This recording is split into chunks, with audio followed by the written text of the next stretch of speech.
বড় অঘটন থেকে ইংল্যান্ডকে বাঁচালো কেইন বেলিংহ্যামরা। ম্যাচে যোগ করা সময়ের আগ পর্যন্ত 1-0 ব্যবধানে পিছিয়ে থাকা ইংল্যান্ড যখন বিদায়ের প্রহর গুনছিল, তখন জুড বেলিংহ্যামের দুর্দান্ত গোলে প্রাণ ফিরে পায় থ্রি লায়ন্স। পুরো মৌসুমে মাদ্রিদে আলো ছড়ানো বেলিংহ্যামই শেষ পর্যন্ত মান বাঁচায় বর্তমান রানার্স আপদের। ইউরোতে বেলিংহ্যামের দ্বিতীয় গোলে 90 মিনিটের মোমেন্টাম হারায় স্লোভাকিয়া। এরপর সমতায় থাকা ম্যাচ গড়ায় অতিরিক্ত সময়ে। সেখানেও শুরুতেই হ্যারি কেইনের গোলে এগিয়ে যায় সাউথগেটের দল। তার সেই গোলেই কোয়ার্টার ফাইনাল নিশ্চিত হয় ইংল্যান্ডের।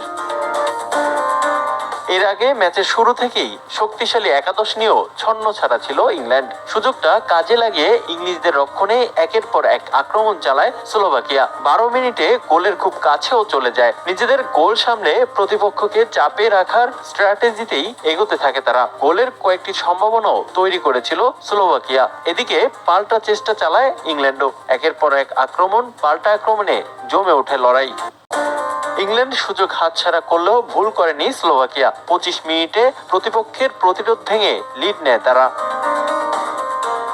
গোল হজম করে আক্রমণের ধার বাড়ায় সাউথগেটের শিষ্যরা। বল পজিশনে এগিয়ে থাকলেও গোলমুখী আক্রমণে দর্শকদের হতাশ করেছে ইংল্যান্ড। 1-0 ব্যবধানে পিছিয়ে থেকেই বিরতিতে যায় বর্তমান রানার্স আপরা।